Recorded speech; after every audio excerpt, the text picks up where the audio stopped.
Bonjour, bonsoir chers amis, merci beaucoup de nous retrouver encore dans cette émission qui vous informe sur l'actualité. Aujourd'hui, l'actualité est dominée par la destitution du Premier ministre du gouvernement congolais, 65 ministres chômeurs à l'instant, leur Premier ministre, leur chef du gouvernement, qui a voulu jouer au malin en s'échappant à Lubumbashi, est finalement arrivé à Kinshasa.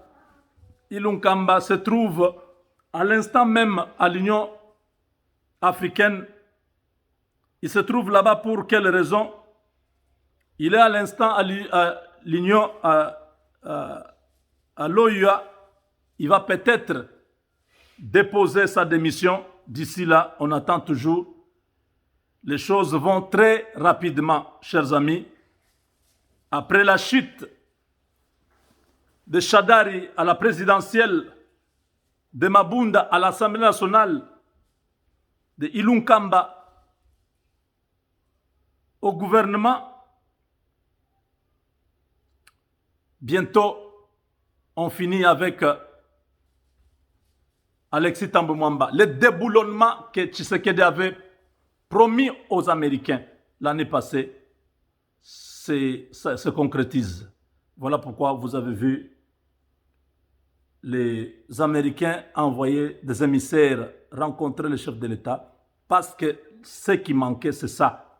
Maintenant que le système kabyliste est totalement démystifié, il ne reste qu'à commencer le programme du président de la République. Je vous ai dit qu'Ensemble pour la République de Moïse Katumbi et le MRC de Jean-Pierre Bemba viennent de signer officiellement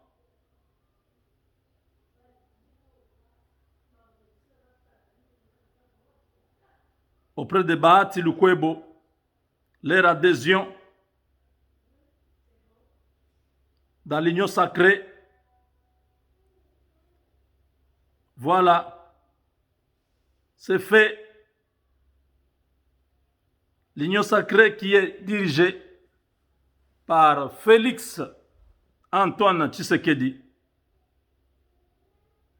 Jacques Njoli et Christian Mwando ont représenté respectivement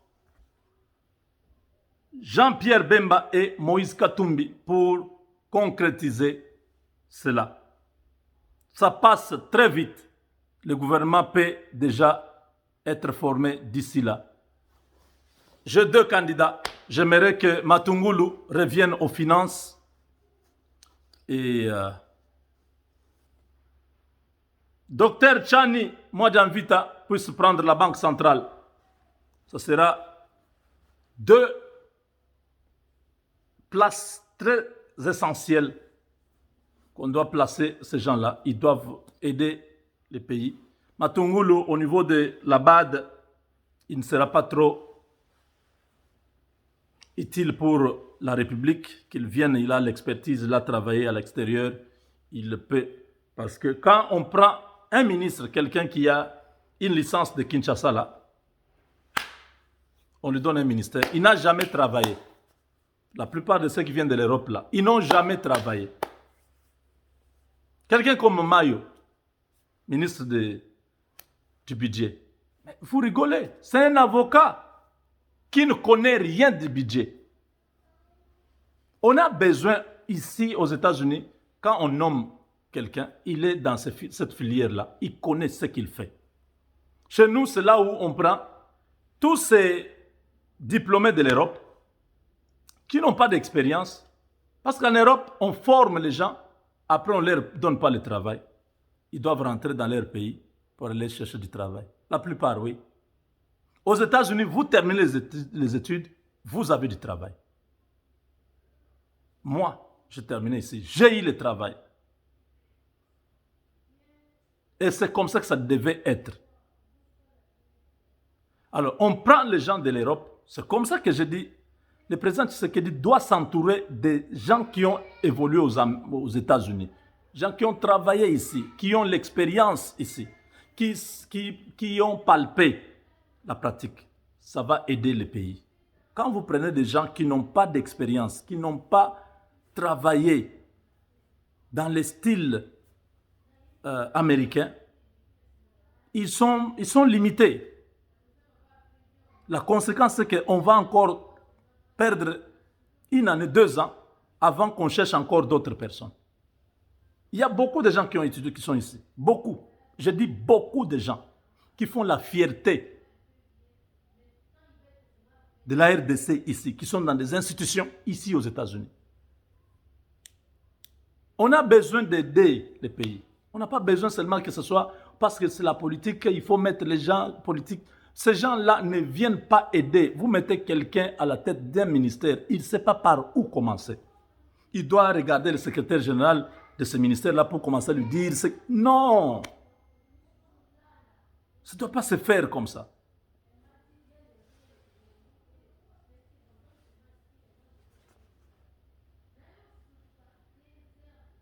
Donc voilà, les choses se passent très vite. Daniel Mulunda, condamné à 3 ans. Ça, vous l'avez déjà su, n'est-ce pas?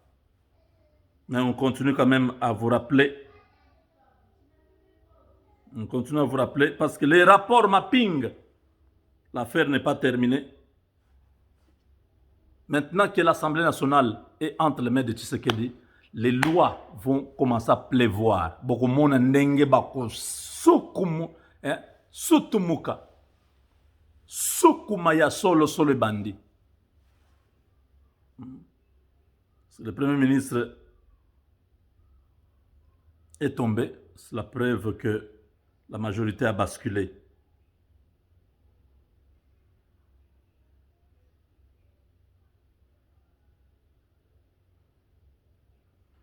Le gouvernement le plus incompétent de l'histoire de notre pays, Ilunkamba, qui était vraiment garçon de course de Kabila. Pas possible. Même en dernière minute, il doit aller voir Kabila. Ah, quelle honte. Voilà comment il vient d'être ridiculisé. Cette médiocrité, un professeur d'université, très médiocre, de cet anaboliste.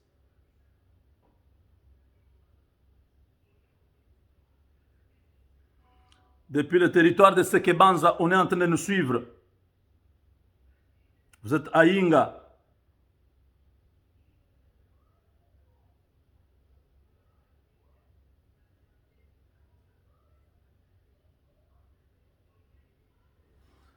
On est en train de réclamer notre drapeau à Sekebanza. Du côté de Inga, voilà, le drapeau est là, même un peu. Voilà, ce sont des patriotes qui sont vraiment très attachés à leur pays, qui veulent que le drapeau soit toujours représenté. Voilà. Vous aurez les grands drapeaux. J'ai déjà les grands drapeaux. Je suis en train de travailler sur mon nouveau bureau. Mon nouveau bureau où j'aurai... Attendez, je remets seulement là où c'était avant. Voilà. Vous pouvez voir seulement le symbole là, c'est notre drapeau, n'est-ce pas? Oui. Depuis Sekebanza, merci beaucoup. Je suis très content.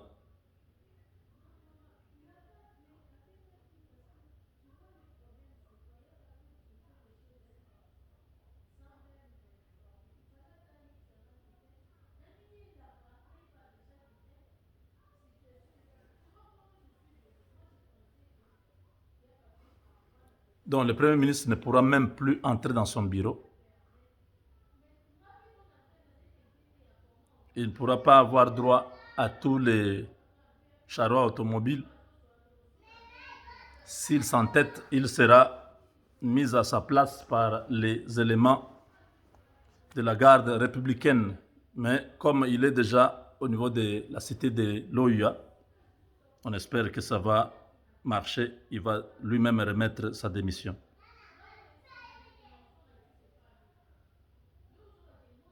Moïka Sange est très content. Moïka Sange qui dit qu'il est satisfait de la destitution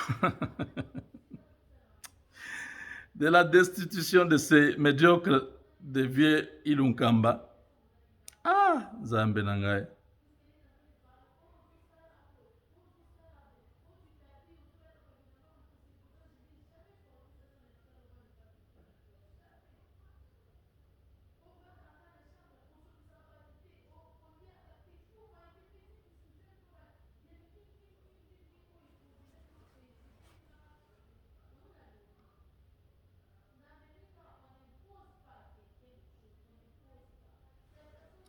Voilà, chers amis, nous avons les émissaires américains qui viennent rencontrer le chef de l'État pour essayer d'accélérer le processus de réformes au niveau de l'armée. Parce que l'armée américaine va construire 3 camps, 3 grands camps à Kinshasa, à Lubumbashi et à l'est du pays. Celui qui sera à l'est du pays, il y aura une grande base militaire. L'Africom va être... Bon, je vais vous le dire.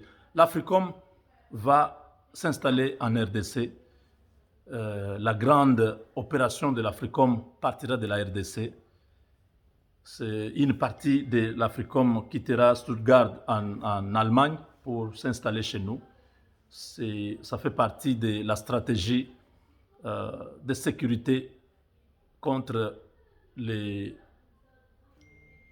mouvements des extrémistes qui sont sur le continent, qui veulent de plus en plus s'approcher de la RDC et surtout de la présence chinoise. Les Américains veulent avoir une base au niveau continental au Congo. C'était à l'époque au Cameroun et puis il y avait quelques missions de l'armée américaine dans certains pays de l'Afrique de l'Ouest. Après, bon, ils ont retiré. Actuellement, ils ont à peu près un dispositif important en Afrique. Ils veulent s'installer au Congo et cela passera par des réformes au niveau de l'armée congolaise. Nous sommes bénis. Vous vous imaginez, il y a plus de 40 000 militaires en Allemagne. C'est une importante mission des États-Unis à l'extérieur. Donc la grande base militaire des États-Unis, c'est à l'extérieur, c'est en Allemagne. Alors, une partie de cette base a été détachée pour l'Afrique et c'est ce qu'on appelle Africom. Ils seront maintenant chez nous. Toutes les opérations de l'Afrique partiront de chez nous. Le Congo sera très grand. Sera très grand, je vous assure. Vous ne savez pas combien ça rapporte dans un pays.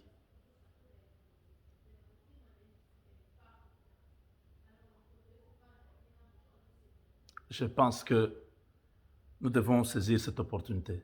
L'ONU a placé sa logistique, ses opérations en Ouganda et au Rwanda. Nous, on ne gagnait rien. Mais avec les États-Unis, ils seront chez nous. Tous ces militaires seront payés. La logistique, donc, ils vont se ravitailler. Donc, le travail qui sera fait au Congo, nous allons beaucoup bénéficier. Les entreprises américaines, sachant que l'armée américaine est au Congo, ils viendront avec assurance. 2021, Kabila, Pema. Kabila est en train de se construire une tunnel vers la Zambie. Je ne sais pas si ce projet, comme on a dénoncé cela, s'il va continuer ou ça va s'arrêter. Oui. Nous sommes toujours informés avant que tout le monde soit au courant. Nous avons toujours l'information. On nous a dit le projet a été déjà accordé à une entreprise qui devait commencer dans la discrétion le travail.